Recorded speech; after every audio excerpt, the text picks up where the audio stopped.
small angle with the right foot, okay?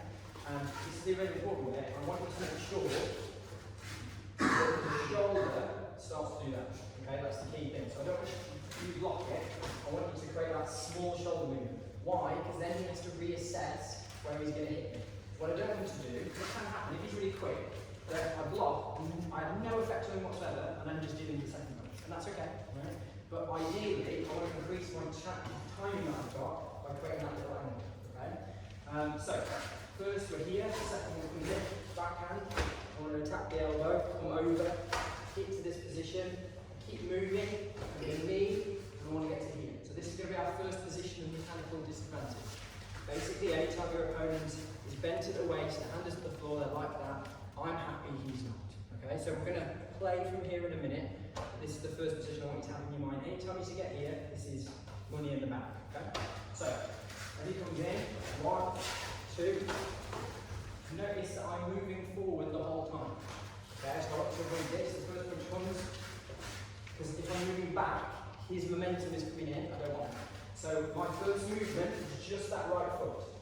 Okay, this is important. When I do my second movement, my left foot goes out, so Pete punches, and I'm slipping out here. Okay? So, right foot, left foot. Okay? That's the feet. So, 1, 2. I know where he's going to push. He wants to push me in the head. So this hand has to be up, cover, attack the elbow, press. How you hit him at this point is largely your business. So pick whichever strike you want. I'm just going to go for the carotid artery. Just come down. You can choose whether you'd like to knee in here, here, here. Take a choice, but what I want you to keep doing no matter what is as you knee, keep the momentum moving forward so that he's there. Okay? So one more time. So 1, 2, just keep moving in. Okay? I haven't got the luxury of kind of being out and far away. I want to keep pressing. So 1, keep to this position. Once he's here, revolve. Okay? So I will do it super slowly this time. So right foot, this comes up, turn, attack, press, hit, knee, head down. Okay? If he's up here still, I don't want it. Okay? So as I knee, bring that head down. So I'm just putting weight into the hand. Okay? And one little small point, don't put weight into his neck. So don't kind of do that. That's not a good lever. Here's a good lever. So when I knee, take this to the oxyx bone, so that the weight is at the top of the neck. So it's much harder for him to resist if he's got a neck like a ball. Suboptimal. I said not terribly wrong, just suboptimal. When the second punch comes in, make sure that this hand isn't hanging in the wind. Right? Okay. Like once I'm engaging, I'm keeping it up. Another thing a couple of you do is you move side to side. Okay. So when the first punch comes in, I'm not going side, and then his next punch comes crossing across the line of the punch, if that makes sense. Instead I'm punting. So as the first one comes down, I'm here, the second one comes in, I'm always moving forward, okay? The closer I am to him, the safer I am, effectively, right? I don't want to be at range, where if he's got bigger and longer limbs than me, where he can, use them, right, okay? Some people are vertically challenged, okay? So I don't want to be out here, where a big, tall person has got a slight advantage. So, this time, same start, 1, 2. A little point here. This is the crude version. I just use the elbow just to off-balance it. There's nothing wrong with that. If I can, then I can grip. But it doesn't always work. So I don't want to kid you and say, oh, this will work every single time. It won't. This will just give me a moment of off-balance where I can hit, I can drive, and that's okay. So if you take the arm, fine.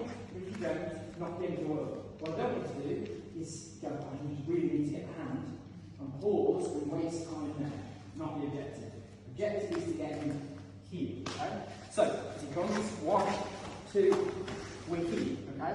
So from this position, lots of things we can do. What I'd like to do first is we're going to come through, take this, we're going to come in underneath the armpit, okay? Nice and tight, and I'm going to clamp my hands together. So my hands are going to come together like this. It's very important as my hands come through, my bottom and my left hand bridges like so, okay? I don't want to go the other way around. So the right arm is going to go around his head, that one is not underneath. Okay, very good. My left hand is my basic support. The primary reason is if he tries to pull down on that arm, there's nothing supporting it, so I need to lock the door. Okay, if that makes sense. So, we've done the first bit, we're here, I've got into this position, so this is going to come round, and I'm going to I want to come right underneath his arm to this position, and clamp that in place. Now from here, there's lots of sort of strangles, neck locks and sort of things that I can do from here, but I just want to assume for a moment that he's a little bit uglier and bigger and stronger than me, and I want to kind of break him down. So for me, I'm going to take him to the floor. What I'm not going to do is I'm not going to step back in a complete straight line, okay? I want to circle. So I'm going to start this way, this foot's going to circle to snap him down into this position, okay? So that my weight is over his head from here. This is obviously a good position if my objective is now just to get up and run off, that's fine. But as Sensei Morgan said earlier, martial arts is stay and play. So let's stay and play, okay? So from this position, what I want to do is I'm going to take my head and put it underneath his armpit, and I'm going to roll through and take him through to here, okay? This is really important, so just come a little bit closer for this little moment. When I want to strangle him, which I do because he tried to attack me, right? It's really important. The weakness of this technique here is the elbow, okay? If Pete is at this point and he wants to try and escape, his basic objective is to get the elbow out, okay? Come back. My basic objective is to stop him doing that. So the first thing I'm going to do from here is I need to make sure that my elbow stays in tight, and I'm going to come from my leg over just to reinforce. That now makes it easy into position. Then I can move that foot to no longer important. When I strangle him here, the important thing is that I don't just squeeze. I'm going to walk towards him, and I'm going to pull my elbow in a rotation like so. I'm just going to show you a different strangle from him because of what Sensei Adrian did in the last session. So, one thing that Sensei Adrian emphasised, and this was about the rotation of the head, but I want you to understand a really, really important thing about the strangle. To maximise the power of the strangle, I don't just want to squeeze, I want to always use a rotational finish. Because by doing that, I'm using the power of my back, okay, not my arm. So when I'm in this position, it's not just, like that'll work, I mean, like people have been choked out by that, there isn't anything wrong with it, but if I want to maximise power, I bring my right elbow over his shoulder. Like that, even if he uses two hands on my arm, and he clamps everything in, rotational finish is because he's fighting my whole back now. Just squeezing, not as strong, okay? So you want to use always that. This is no different, even though I'm underneath him. So I just want to emphasise this point. So when I'm here, I will shut again for a minute. I'm in this position, okay? Don't just squeeze. My elbow, my goal is to do this. That's my goal. So the way I do that, from here, is I walk into him. That brings my weight onto my feet. I can lift my hip, and now I pull. I don't actually get very far. So I'm explaining this because it doesn't look like I'm rotating, but that's what you must be doing. It's not just squeezing. Because if I'm just squeezing his shoulder, and that's not my goal. So my two hands here, understand their unique role. This is my strangle hand. This is my control hand. So the strangle hand is the one that is against carotid artery on the far side. So that's the one that I'm pulling from here. It's not just this one clamping down. For example, that's not going to make the job get done, okay? So, one more time.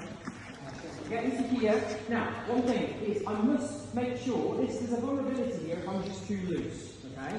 And any wrestler will very quickly dispel any illusions that you've got of that I'm allowed to be loose, right? There's no magic trick here. I need to be tight, I need to be controlling, I need to... In wrestling, they talk about the 3 Ps, okay? Which is posture, pressure, position. And posture being the first one, I need his posture to be terrible and mine to be really solid. And if that isn't true, there's a problem. But when you're here, you can't be delicate with your connection. So this, when it's next to... I want my hand to be up here somewhere. Now, I hope that you can all accept that's not going to get there. But what I'm not doing is this. I don't want to be in a low hand position. So this is going right up as far as I can get it into his armpit. And then I reinforce it. So everything's tight. So even if I'm not taking him to the floor, when I try to do a rotational finish from here, it's easy, right, okay? That's obviously just a strangle, not a neck crank, right? But you get the idea. So I can't be delicate about it, because he will be fighting for his life at this point. So make sure this comes up high, this clamps in. Again, the bit that I don't really want to be too delicate about is the next phase. So I'm not going back, I'm going back and then round. And I'll bring his head right down. But notice my hand's still in position. One thing where some of you are losing is you sort of go one-handed here. Okay? That's not going to work. I must make my elbow go to his elbow, so as my head goes through, his elbow, I'm driving across, okay? And then as I turn, my head's going into that gap. It isn't essential that I use the leg here. That's just an option. What I shouldn't do is this, okay? Because I've just extended my arm, he's trying to fight his elbow out, and he can grab my arm. So instead, what I do from here is I bring my elbow forward and bring my hand back. That's very different to doing this and then going like that. So I go 1, 2. Then, some of you are doing it from here, and that's okay, but my goal is to walk in to turn his head. So I start from this, and then to get that, okay? So without Pete there, because it's easy to see, once I'm in this position, I'm trying to do this with my feet, because that's turning his head, and then watch my feet, my hips are up. When my hips are up, I can now pull. If I stay dead to the world, it's the 6th hour of the day, I'm a bit tired, my bum's on the floor. Yes, your elbow cannot move. Now, my elbow can move, okay? There's the bent over position. There's lots of other things you can do from there, okay? I'm just going to show you briefly, but I'll explain anything. But once we're in this, okay, and we're here, like I can do really simple things. Stand this foot and push, okay? We can pull him down. I can literally take a hold of him, drive in the direction of his head. Like, he's in a really shit position in that, right? So there's a lot that you can do when you're in that position. You can kick the legs, you can sweep, you can go the leg right. Like, in some regards, you shouldn't need me to explain all the options in there, but I want you to realise any time you get to that position is good. But there was 2 positions of mechanical advantage we dealt with in the last technique, and the other one is less obvious, but it's more important. And this is the first technique that Sensei did in the video. Okay, so I want to show you Sensei's technique for the video. I want you just to look at it through a slightly different lens. Okay? So when the technique came in, one of the emphasis points was that as we came through to here, at this little magic spot here, okay, we've just done something that's critical. His elbow has gone past his centre line. Okay? That is huge. Because basically, any time I get to here, I've got his outside flank. He has no real offensive instruments in here. You can sort of try and headbutt him. If he spins violently, he can come round. But he's got very few good options. All my offensive instruments are still pointing square at him. So any time you can get your opponent's elbow past their centre line, that's great. So some of you are talking about the blocks in the first bit. I don't actually keep over monkeys how you do the blocks. That's not important to me. The thing I care about is you must control the elbows. Anytime you're on the outside of the body, you must control the elbows. So the first technique, I did not block here. Okay? Because of that. So when I did the block, I'm on the outside, it's the elbow. The second one comes in, even if it is an open hand block, it doesn't matter. This is the thing I'm looking for. Okay? So I want you to sort of free up in your mind the blocks of the techniques now, but I want you to be really clear in your mind, I'm always hunting the outside of his elbows. Okay? Because any time I'm doing that, it's good. So I'm here, and then the second one comes in, I'm here. Okay, now what I have to do this time is this hand's going to slip through, and it's going to come to here. Because his elbow is past the centre line, his back is exposed. Of course, I can strangle here, but what I would like to do is to do the throw, to come down to this position, and I'm just going to strangle him from there. There's one. Okay? So we're using the throw with this position, and a strangle with this position, and in case you're not keeping up, the strangle we just did a minute ago relied on elbow being past the centre line. Okay? So the Japanese name of the technique we just did is a version of Kata Gatame, but it's inverted because you're underneath it. Okay? So Kata Gatame is shoulder hold. Okay? Anytime you can get to this position, bring this across, the strangle's on. I just want to work on Kata Gatame. So first bit, we're here, come in. This is coming up high. This wants to come into a hip and collapse in. This is what I'm looking for. From here, when the posture is corrupted, position of mechanical disadvantage, then I can focus on throwing. I don't care what throw you particularly do. You come over, hopefully they're very cool, and then from this position, This hand is going to come to here. I'm going to do exactly what Sensei did earlier. I'm going to bring my hands back on my head, knowing it probably won't get there. My forehead goes to his forehead, and we get the strangle. So the strangle is not putting direct pressure into both carotid arteries, we're putting direct pressure onto this far one, and the position of the shoulder is indirectly applying pressure on this one. Okay? That's pretty much always the case with a Kata Gatame variation. You don't need to cut off both, but you need to make sure they're in one. When you're strangling someone, it's like damming a river. Okay? You don't need to cut off the whole river in one go. A little colony of beavers will work it every time. Right? That's what we're doing. We're just damming it slowly, and then it gets to a point where they start going real sleepy. Right? Okay? And that's basically what you're looking for. You're just looking for it to happen over time. So if they don't like immediately go to sleep, that's not in the will. Just make sure you hold it for a second, let that damming effect take place. Just one thing I want to point out from earlier, just be really conscious when you're strangling each other, is your arm, your strangle arm, must be like an iron bar. Okay, so I don't want you to kind of have this bent position. When you come this round, this is completely straight. Right? So really simple. The gap here is the breadbasket. At this space here. All my goal is when I'm strangling him is to make that space disappear. Okay, so that's where his head is. If I'm doing this, right, he's not a baby, I'm not cradling him. Okay, I'm closing up the space. So have that mental image, circumference of this area small. So when we're here, this is in, everything's going to come in, I'm going to make that space small. I don't get very far because his head's in the way. But that's my mental image, I'm just doing this. Okay? At the same time, as I said, my head goes here, my head is driving forward. So I've got this going that way, and this pulling that way. The two together. Okay? One more time. So the same initial start. So we're here, through, never very wish, out, and then hold me to sleep. Happy? Any questions? We're doing this idea of punting to get to there. Okay? This time though, the previous technique basically started with the assumption that I am able to get him going in this way. Okay? But what I shouldn't do is, if that goes wrong, is fall apart completely. So this time I get to this position, but I'm beginning to feel his weight pushing back into me. Okay? Maybe I've just done a poor job of positioning. If I'm reaching up, I feel like it's going to drop. So basically I'm feeling this pressure. So instead of just fighting him like an absolute, just two balls in a china shop, I've got two really good options here. Okay? So one option is, because I'm past his elbow, anytime you pass someone's elbow, you have their back. And that is basically the position of getting to their back. And once I pass that, it's there.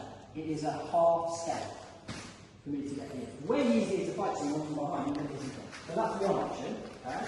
But the other thing I want to do here is, you've got this arm. So as I feel that, what I'm going to do is I'm going to circle, I'm going to pull, extend, I'm going to drift into the shoulder throw. This time I'm going to drop my knee down, I'm going to take his arm behind his back to this position.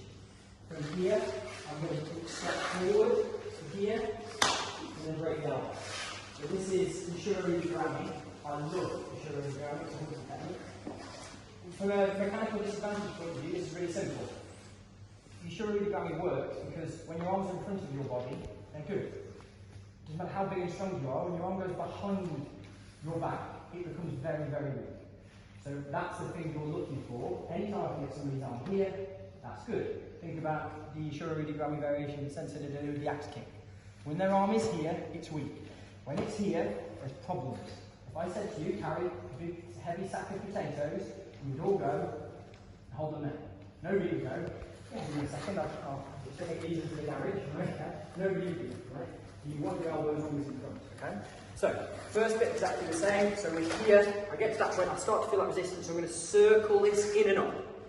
His arm, you know where the wall meets the ceiling? That's where you're pulling his arm. So don't do this. Don't pull it down to the floor. Initially, as I circle, pull it up. Okay? My left foot comes round, right foot shoots across. I use the power of my legs to extend, do the shoulder throw. If I'm being evil, I go head here. Okay? If I'm being slightly nicer, I just want to jam that arm. Okay? So that initial, getting his arm behind his back, That's the weak bit. Okay? Now I don't want to just break his arm. Okay? I want this to be full Christmas dinner, ripping the wind off. Okay? So I don't just want to go snap. So one of the great ways that I can add power to the technique is I can engage my legs. Okay? So when I'm here, I'm going to smother his face down. Okay? I'm turning his head side up. Using body. Okay? But on my legs, I've got a really wide base here. This is important. His elbow, I don't want it down by the side of his body. I want his elbow level with his shoulders. So I push it up to there. My elbow is on his hip. When I'm coming through here, understand this lock is not a pushing lock. I am not pushing my left hand underneath. I'm going to pull my right elbow back. So it's not this one pushing, it's this one pulling. This is the motion I want to do. It's been a long day. Right, okay? That's the motion I'm doing. So I'm not here trying to do this. I'm here and I pull. I don't get very far, but that's what I'm trying to do. This elbow. Okay? Just as a general principle, as a general principle for joint locks, we should do lots of joint locks today, but just as a few things to sort of carry away with you. One of the main things, the reason that joint locks don't work, is because of what I call the adjacent joint principle. You don't need to control the joint you're trying to break, you need to control the one next to it, like the adjacent joint. So if I am just pulling on his elbow like this, Pete's doing something mental. This should be blowing your minds right now. He's moving his shoulders. Why? Because it hurts. If he didn't move his shoulders, snap. So everybody knows that if I want to break this, all Pete needs to do to prevent that is to sit up.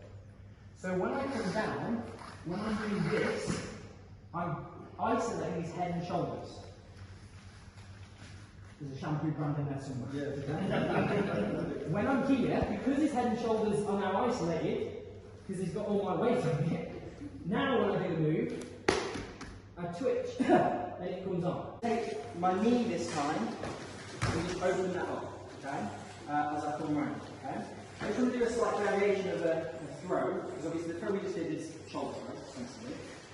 And shoulder throw is fine, but one of the issues which is known as a shoulder throw is back exposure. In the sense that for it to work, I have to expose my back to him. And if my opponent is pretty athletic, it's pretty strong, one of the downsides is it's relying on Juji solely for my arms. So one really simple way you can increase the efficacy of the throwing technique without changing too much is I can drop my own body. So this time I want us to do very similar footwork, but I want to drop my knee to here. Okay?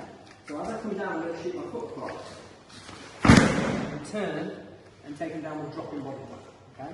So the fact that my body weight is dropping as I'm going makes it much harder for him to resist. Because as long as I've got a good connection, my forward body weight is way more force than my arms are going to generate on the right. Okay?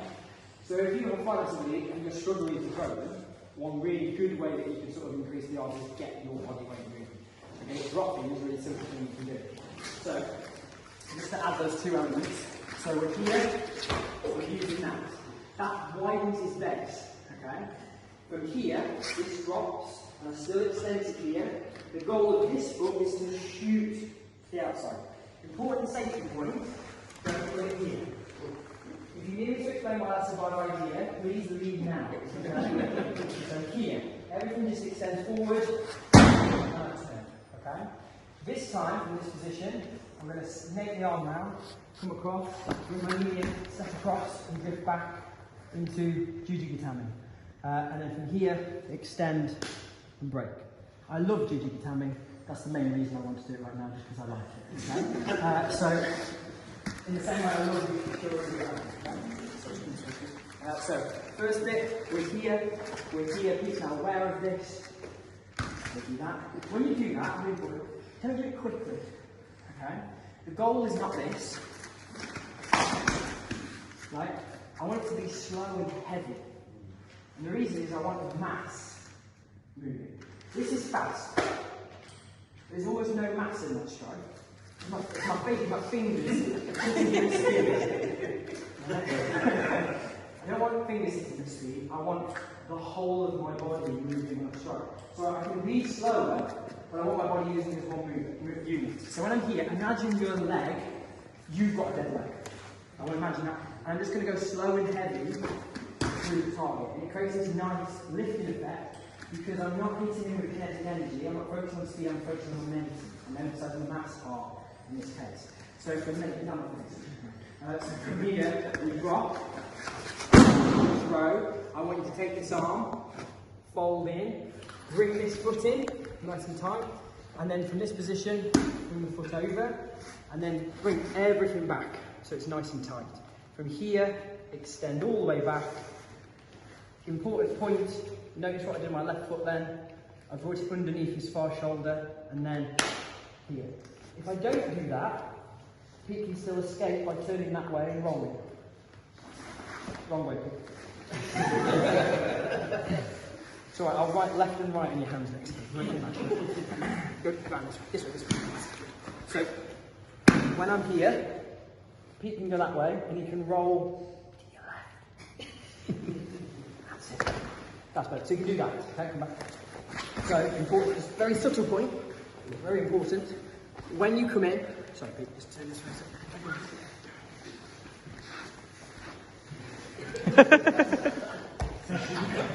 So when you're here, as I pull everything in and up, watch my left foot. Tuck it underneath that far shoulder. Because his shoulder's not on the floor now, it makes that same turning action much more difficult. Not impossible, and if he knows what he's doing, the first thing he'll do is he'll move it, then he can roll. Okay? But I don't want him to do that. Go over, hook. Then from there extend back, and then just small elevation of the hips, and bring everything down, okay? If you want to, another way to improve this is to come up, put it underneath your armpit, increases the height of the fulcrum, and then just lie back and finish. Happy?